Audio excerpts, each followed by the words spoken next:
Mongolia পৃথিবীর 18তম বৃহত্তম রাষ্ট্র, লোকসংখ্যা প্রায় 33 লক্ষ।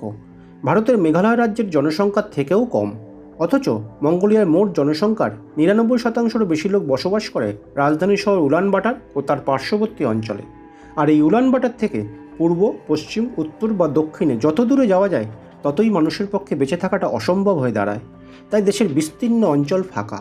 কিন্তু কেন সেখানে বেঁচে থাকা অসম্ভব? আর কেনই বা দেশের সমস্ত লোক উলানবাটারে বসবাস করে? এর প্রকৃত কারণ কি? এই সমস্ত কিছুই জানবে আজকের ভিডিওটিতে। তবে প্রথমেই জানা যাক এর অবস্থান সম্পর্কে। এশিয়ার পূর্ব দিকে অবস্থিত মঙ্গোলিয়া রাষ্ট্রটির উত্তরে রাশিয়া এবং দক্ষিণে চীন দ্বারা ঘেরা পৃথিবীর দ্বিতীয় বৃহত্তম স্থলবেষ্টিত রাষ্ট্র। অর্থাৎ এর পূর্ব, পশ্চিম, উত্তর বা দক্ষিণে কোনো দিকে জলভাগ বা সমুদ্রের অস্তিত্ব নেই। মূলত পাহাড় ও মালভূমি নিয়েই গঠিত মঙ্গোলিয়া। এটি বিশ্বের সর্বোচ্চ দেশগুলির মধ্যে একটি।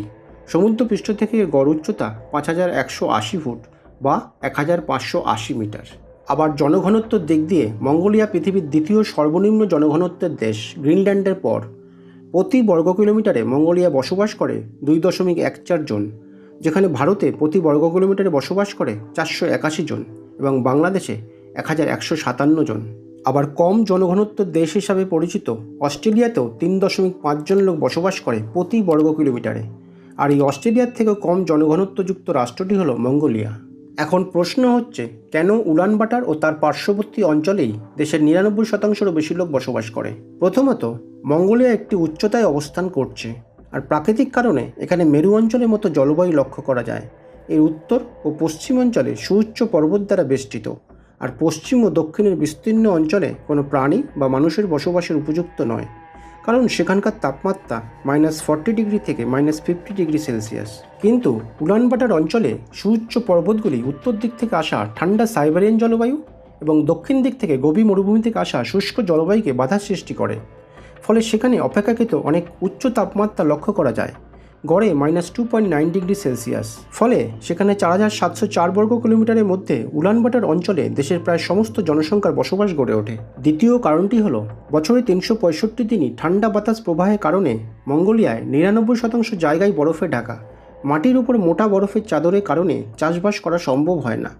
যদি কোনো কারণে কোনো জায়গা বরফমুক্ত থাকে, তাহলেও সেখানে মাটির অনুর্বরতার কারণে চাষযোগ্য হয় না। কিন্তু উলানবাটার অঞ্চল মাটি অপেক্ষাকৃত উর্বর, ফলে শস্য এবং বেশিরভাগ গম উৎপাদন করা সম্ভব হয়েছে। দ্বিতীয় গুরুত্বপূর্ণ কারণটি হলো, মঙ্গোলিয়ার আবহাওয়া গ্রীষ্মকালে চরম পরিবর্তনশীল। দেশের বিস্তীর্ণ অঞ্চলে বৃষ্টিপাতের অভাব দেখা যায়। শীতকালে যেটুকু নদ নদী হ্রদ আছে তা বরফে ঢেকে যায়, ফলে ওই অঞ্চলে মানুষ তো দূরের কথা, ব্যাকটেরিয়ান উটও বেঁচে থাকতে পারে না। কিন্তু উলানবাটারে সামান্য বৃষ্টিপাত হয়, তার পরিমাণ বার্ষিক 310 মিলিমিটার, যার প্রায় পুরোটাই জুলাই ও আগস্ট মাসে হয়ে থাকে। পাশাপাশি বৃষ্টিপাতের কারণে উচ্চ পর্বতের মাটি ক্ষয়কার্যের ফলে নিচে উপত্যকায় জমা হয় এবং অপেক্ষাকৃত অধিক খনিজ পদার্থযুক্ত উর্বর মাটির সৃষ্টি হয়, যা তুলনামূলকভাবে চাষের উপযুক্ত। সুতরাং উচ্চতা, মাটি এবং বৃষ্টিপাত, মূলত এই তিনটি কারণের জন্যই মঙ্গোলিয়ায় 99%-রও বেশি অঞ্চল ফাঁকা। কেবল উলানবাটার অঞ্চলেই সমগ্র জনসংখ্যার বসবাস। কিন্তু মঙ্গোলিয়ার বিস্তীর্ণ অঞ্চল ফাঁকা থাকার প্রাকৃতিক কারণ ছাড়াও অন্যান্য বেশ কয়েকটি কারণ যথেষ্ট গুরুত্বপূর্ণ। মঙ্গোলিয়ার জনসংখ্যা সাধারণত বরাবরই কম। আবার ইতিহাস ঘাঁটলে দেখা যায় মঙ্গোলিয়ার বেশিরভাগ জনসংখ্যাই একটি যুদ্ধতেই শেষ হয়ে যায়। তারপর থেকে মঙ্গোলিয়ার জনসংখ্যা আর সেভাবে বৃদ্ধি পায়নি। 1200 খ্রিস্টাব্দের পর চেঙ্গিস খান বিস্তীর্ণ অঞ্চল জুড়ে রাজত্ব করতে থাকেন, যা আজকের মঙ্গোলিয়া থেকে অনেক বড় সাম্রাজ্য। কিন্তু চেঙ্গিস খানের রাজত্বের পর ধীরে ধীরে অনেক শাসকের আবির্ভাব ঘটে মঙ্গোলিয়ার বিভিন্ন অঞ্চলে, যেমন জুঙ্গারের রাজত্ব এবং চিং রাজত্ব। তারা নিজেদের মধ্যে লড়াই করে সাম্রাজ্য দখলের জন্য। জুঙ্গার এবং চিং শাসকের মধ্যে যে ভয়াবহ যুদ্ধ হয়, তাতে লক্ষ লক্ষ মানুষের মৃত্যু হয়, যা বর্তমানে মঙ্গোলিয়ার কম জনসংখ্যার একটি কারণ। এছাড়া 1911 সালের আগে 200 বছর মঙ্গোলিয়া রাজত্ব করে মাঞ্চু শাসক। মাঞ্চুর শাসনের দিনে থাকাকালীন মঙ্গোলিয়ায় দুর্ভিক্ষ, মৃত্যুদণ্ড ইত্যাদি কারণে বিশাল জনসংখ্যা হ্রাস পায়। অর্থাৎ দর্শক বন্ধু, প্রাকৃতিক কারণ ছাড়াও অন্যান্য যেসব কারণে মঙ্গোলিয়ার বিস্তীর্ণ অঞ্চল ফাঁকা, তার প্রকৃত কারণ তোমরা আজকে জানলে। এখন তোমাদের কি মতামত কমেন্ট বক্সে লিখে জানিও।